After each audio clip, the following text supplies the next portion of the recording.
en a fait de belles toutes les deux. Vous voulez faire un tour? Moi j'aurais été heureuse d'avoir ici comme toi. Je peux vous demander pourquoi vous avez disparu du jour au lendemain?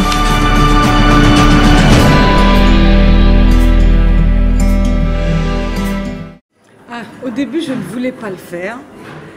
Et puis Martin Provost m'a convaincue et j'ai assisté à quelques accouchements et j'ai trouvé que c'était...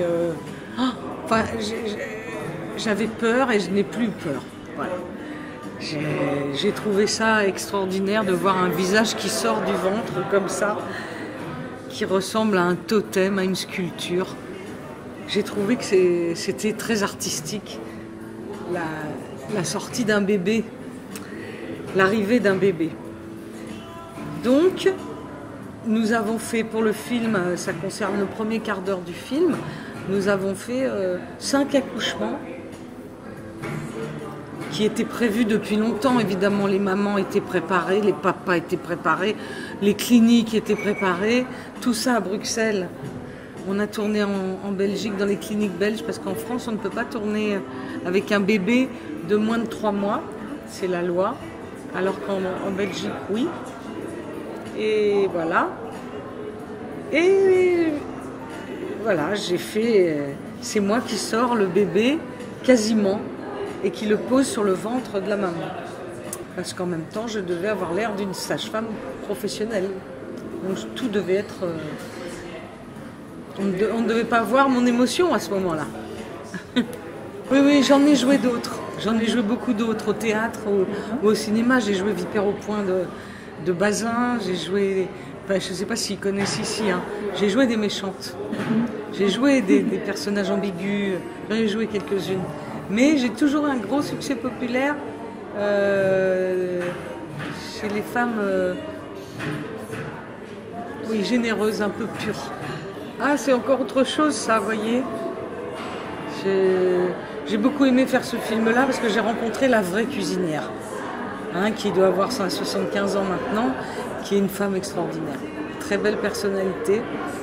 Voilà, pour moi... C'est par une brouillade de cèpe au cerveau. Vous savez, chaque film est très différent. Vous savez, c'est... Un filet de bœuf en... C'est étrange d'incarner des personnages comme ça, les uns derrière les autres. C'est des petits moments de vie pour moi. Oh, si, je connais un petit peu Prague. Je me suis perdue à pied les week-ends, quand on ne travaillait pas. Je partais à pied loin.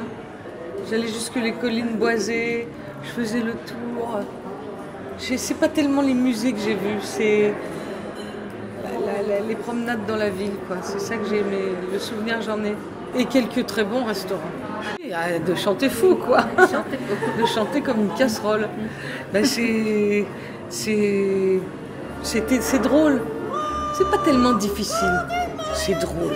Mais après, c'est toute une technique entre l'ingénieur du son, la jeune femme qui m'a doublé en partie tout ce qui est aigu, très très très haut, et que moi je pouvais absolument pas faire. Tout ça, c'est après, c'est quelque chose, c'est techniquement qui fait. L'important pour moi, c'était de bien connaître mes chants et de chanter les playbacks. Ah, c'est difficile à dire. J'aime beaucoup, beaucoup le théâtre. Vous voyez, je maîtrise mieux tout ce que j'ai à y faire dans mon travail. Le cinéma, c'est vraiment... L'image fait de vous ce qu'elle veut. Enfin, c'est le metteur en scène, il y a beaucoup de techniques autour. Le théâtre, c'est plus individuel. Je peux faire mon travail à moi. Il y a les partenaires, mais le moment de la représentation, c'est l'acteur qui fait le spectacle. Tandis que le film, c'est le réalisateur, le producteur, la lumière, le montage qui coupe les images, qui fait des gros plans, des plans de... Voilà. Il y a toute une affaire qui fait que l'acteur se sent bien seul parfois. Qu'est-ce que tu ferais si quelqu'un du passé revenait vers toi? Quelqu'un qui t'a fait du mal? Je change de trottoir. Pas toi. Je croyais que vous étiez une princesse hongroise, que vous aviez du sang russe. Mais j'ai toujours aimé raconter n'importe quoi. Et j'aime encore plus quand on me croit. Toi, ça va? Pourquoi tu fais tout le temps la gueule? Vous disparaissez pendant plus de 30 ans et il faut que je sois au garde à vous parce que vous avez besoin de moi. Claire!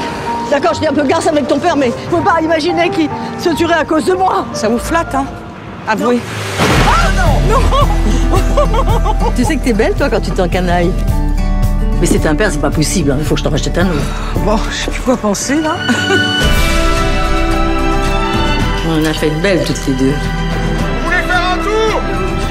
Moi, j'aurais été heureuse de l'avoir ici, comme toi. Je peux vous demander pourquoi vous avez disparu du jour au lendemain?